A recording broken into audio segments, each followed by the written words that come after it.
Bonjour Stéphane Estrine, vous êtes directeur des fusions-acquisitions au groupe Publicis et à ce titre, vous avez construit par acquisition le leader mondial de la communication numérique, 30 acquisitions par an. Et maintenant vous avez une mission.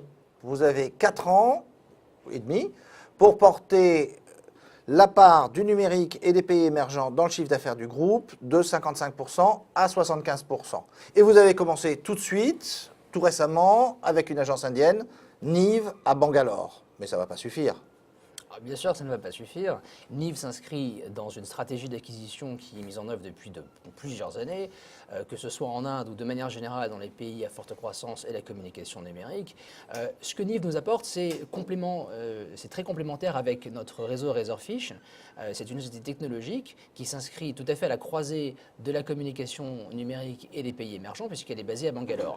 Alors, particularité intéressante pour nous, ici, un fonds de capital développement indien aux actionnaires de Nive.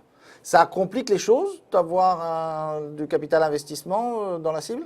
Pas nécessairement. En l'occurrence, pour Nive, ça n'a pas compliqué les choses, ce fonds de capital de développement ayant une part très minoritaire du capital.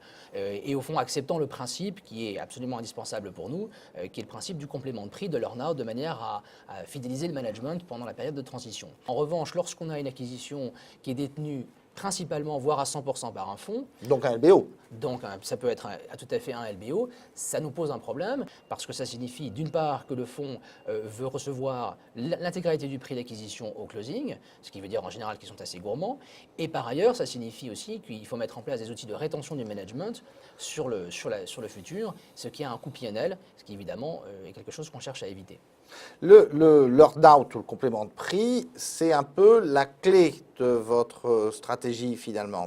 Sauf que, voilà, il y a un hic, c'est juste pas légal en Inde, en Chine. Comment faites-vous? Comment paie-t-on un complément de prix quand on ne peut pas payer de complément de prix? Alors d'abord, effectivement, on les paye, on est même très heureux de les payer parce que ça signifie que la performance est au rendez-vous. C'est important pour nous parce que la clé de la réussite d'une acquisition, c'est son intégration.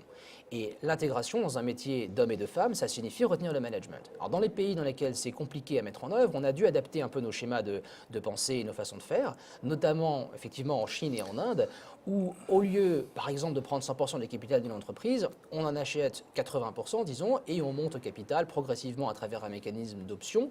Et c'est lors de l'exercice de ces options que l'on paye des compléments de prix. Pour autant, ça ne résout pas tous les problèmes. On sait qu'en Chine, même si on a une option d'achat contractuelle sur des minoritaires chinois, si ceux-ci ne refusent de céder, on peut se retrouver face à des obstacles juridiques importants. 75% du chiffre d'affaires en numérique et dans les pays émergents, ça laisse quelle place à l'Europe? On va bien sûr continuer à travailler en Europe. Il y a encore de belles agences indépendantes, il y en a qui émergent assez régulièrement, de très beaux actifs, y compris sur le marché français d'ailleurs. L'Allemagne, bien entendu, l'Angleterre, les pays nordiques. On va continuer tout à fait à acquérir en Europe, je pense. Stéphane Estrine, un serial acheteur dont le téléphone ne va pas cesser de sonner. Merci.